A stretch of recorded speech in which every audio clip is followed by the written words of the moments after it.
The Tzu Chi chapter in Malacca, Malaysia recently held 5 separate scholarship award ceremonies for 2,500 lucky children. The families received a greeting gift and a free clinic card which entitles them to a year of healthcare free of charge. In return, the thankful recipients handed in their charity coin banks, and some mothers even put on volunteer vests to help out on site. Before that, the children learned what life is like for even poorer children in other parts of the world by watching a film and trying to write words with a very short stub of pencil. No matter how hard they try, these children cannot write clear words with a 1-centimeter pencil. This exercise, together with a video, shows how children in other parts of the world are worse off than them. Kita susah, tapi negara-negara orang lain lagi susah. This is one of the 5 scholarship award ceremonies for the Tzu Chi chapter in Malacca, Malaysia this year. A total of over 2,500 disadvantaged children are receiving awards. Needy families can enjoy a free clinic service as well as financial support. 6 orang sekolah mesti nak 2,000. Tapi 2,000 tu tak pernah ada. Mak bapak saya dah tak boleh nak keluar duit. Saya terpaksa bekerja. Dapat ringan sikit lah kita punya ni masalah.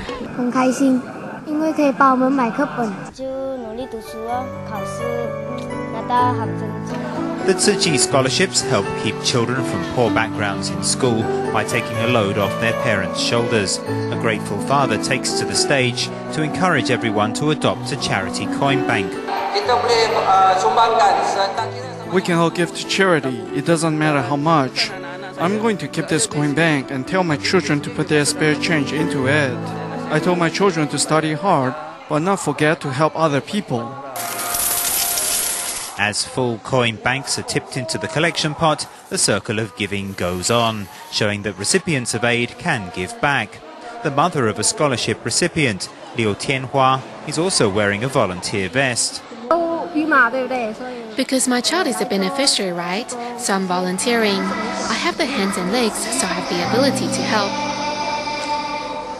The hope is that the scholarships will help these students spread their wings and fly. In the Jasin district of Malacca, Tzu Chi volunteers came across an Indian-Malaysian family in need of help. The mother was a victim of domestic violence, and after her husband left home, she became severely depressed and unable to take care of her home. In addition, her 3 children had no birth certificates and could not formally attend school. Unwilling to see the children miss out on an education, local Tzu Chi volunteer Lai Xiu Mei took them under her wing.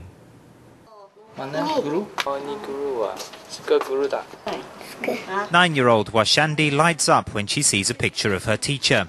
Just 2 years ago, she had no chance of even entering the school gates. Perhaps because her mother was ill or something, she didn't care about education. The children could not go to school because after their father left home, their mother, Walaisu, became seriously depressed and unable to take care of the home. In addition, the 3 children had no birth certificates and could not formally register for school. We taught her in Malay and Indian. She would nod her head and we thought she understood. But after a couple of days, we would find out that she hadn't understood what we said. So communication was very difficult. Despite the setbacks, Lai Xiu Mei and her fellow volunteers did not give up and went to the local Tamil elementary school to ask the principal for help. He says she don't have any documents, so they come and see us. So by the time the children already 8 years, 9 years, like that, they come to school also not in the, don't have a uniform sometimes. We give the uniform, but the children never go back and wash the clothes, all that. They just wear 1 week the same clothes, after they throw away. Maybe the mother also is lazy to wash the clothes. They come here just to say thank you to you. The kind-hearted principal helped give the children another chance to go to school, but the children were not interested in learning.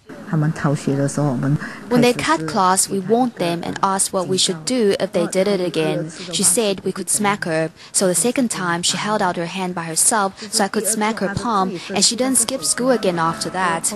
Perhaps she felt that we really did see her to school every day, and when it rained, we'd drive her to school.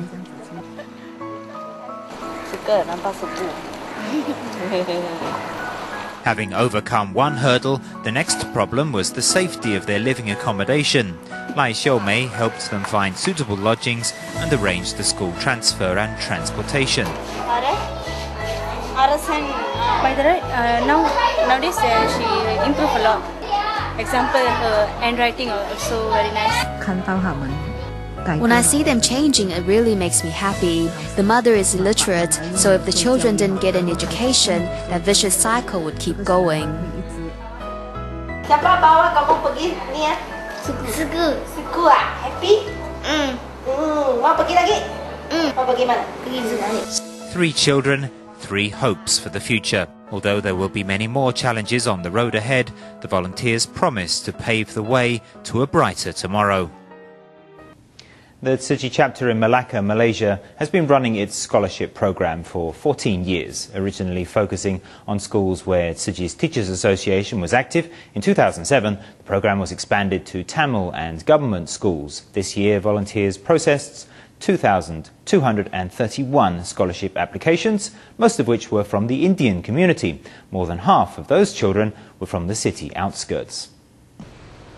In 1979, the Malaysian government passed its modern educational statutes, creating the National Elementary and Secondary School System. For 11 years, it provided free education to all, regardless of ethnicity. Tuitions were reduced and many scholarships were created.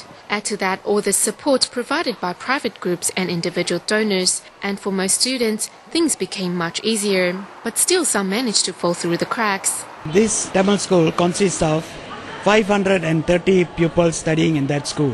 Around 60% of the pupils studying in my school come from the outskirts of the town. After the estate been closed down, they start migrating to town area to find a new living.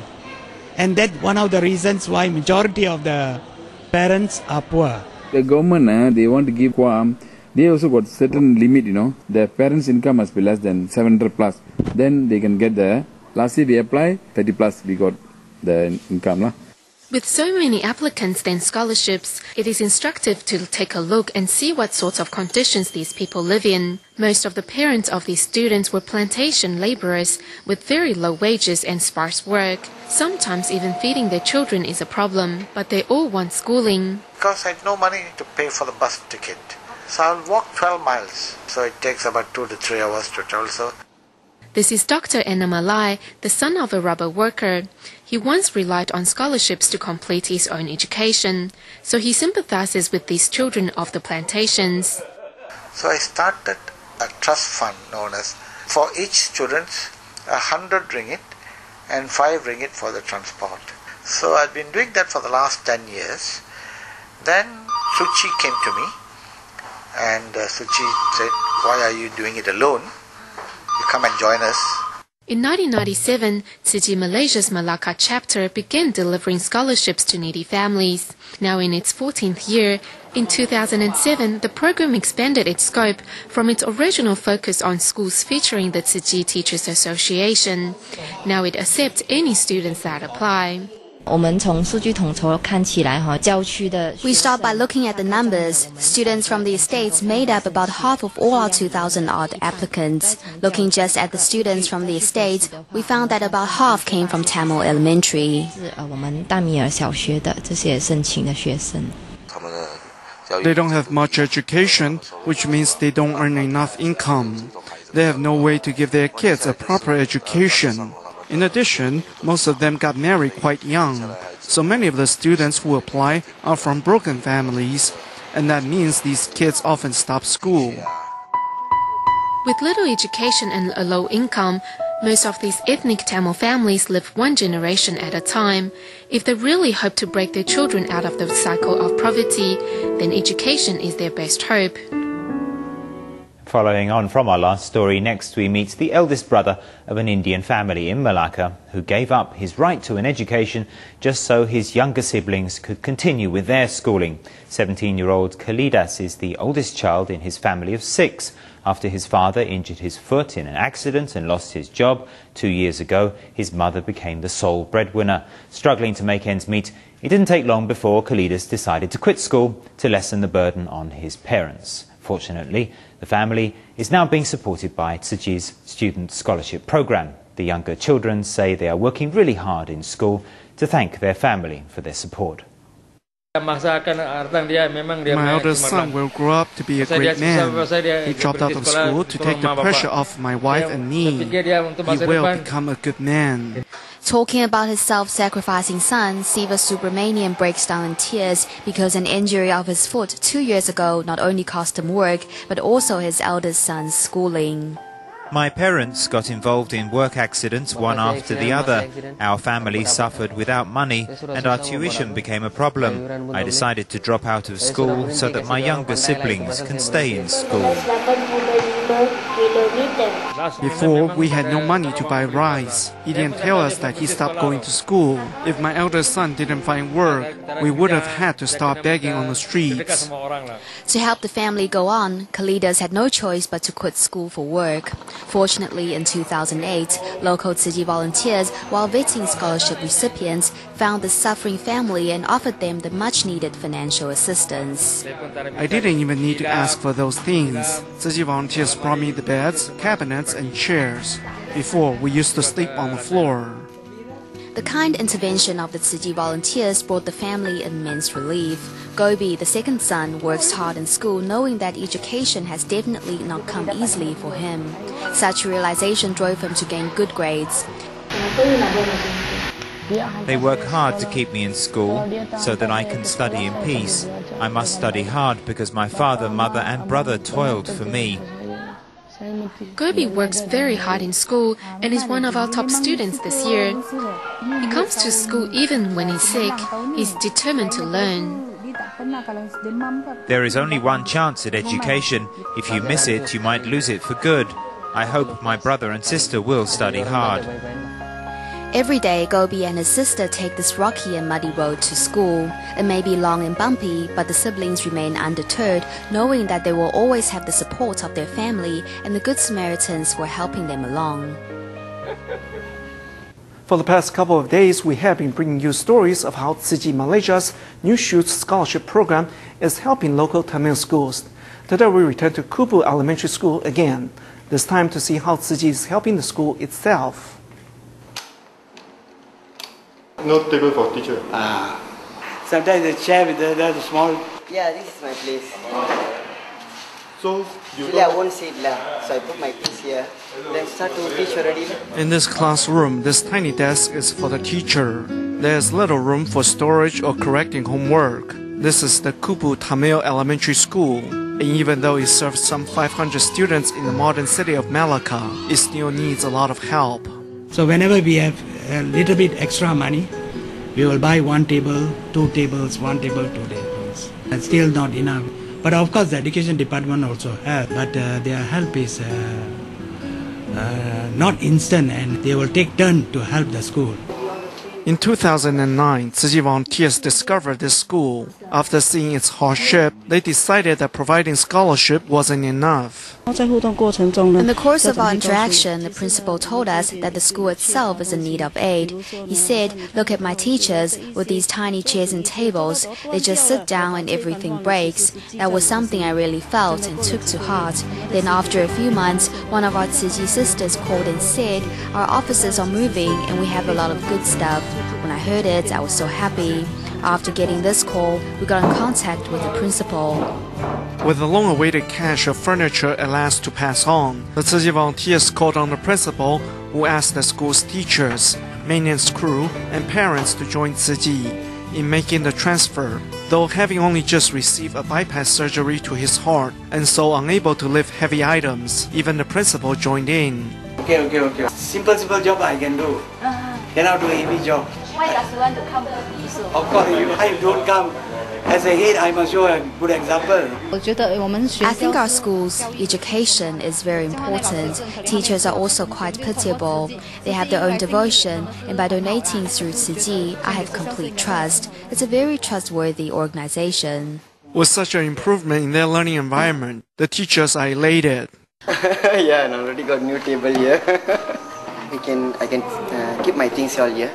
In a school so filled with love, the principal doesn't only profess his thanks to Tzu Chi, he makes a point of reminding their families to cherish the opportunities provided. You must be thrifty. Do not use this money to buy silly things. You must save it. This money that Tzu Chi has given us should only be used for the children's education.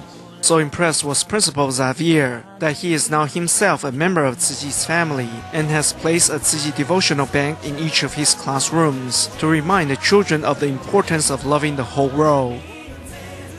Before Tzu Chi passes out its new shoot scholarships, volunteers always visit each applicant to understand their private situation.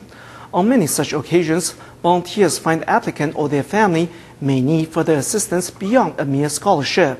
Let's go meet one such case, the family of Sashikuma in Malacca. Harvesting latex from a rubber tree is a tough job Sashikuma does every day, yet the work can only earn him very little income. Unable to break free from poverty, Sashikuma's family have been rubber workers for 3 generations. I didn't get a chance to study because my hard-working parents couldn't send me to school. My dad wouldn't let me study. To harvest one tree takes hours and hurts your neck.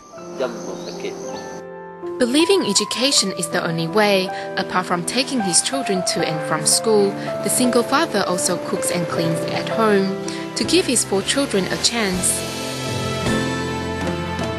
I have to let my children study, even if it means selling my motorbike and walking to work. As long as they can study and get good grades, they will have a better future.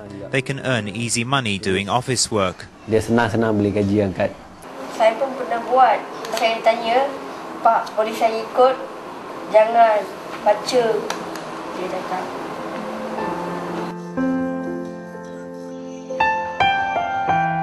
Though unable to work, the children help with the chores to take the burden off their father's shoulders. However, the family still struggles until they met Tzu Chi. Hello, Bang. At first, they didn't smile at all. You saw them and it was really sad. My heart ached. The house was messy and the children had no confidence. When we were talking, they hid in the corner.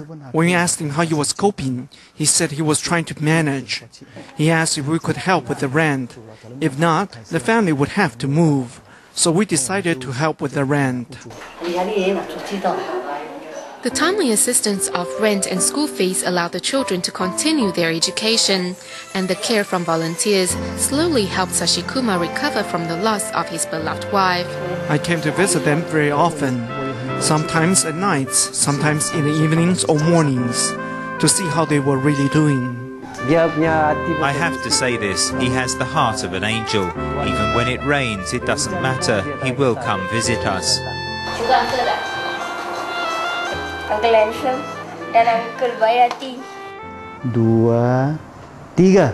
Kadawul tanda alai. Tzu Chi scholarship funding is a way to help underprivileged families break free of the cycle of poverty.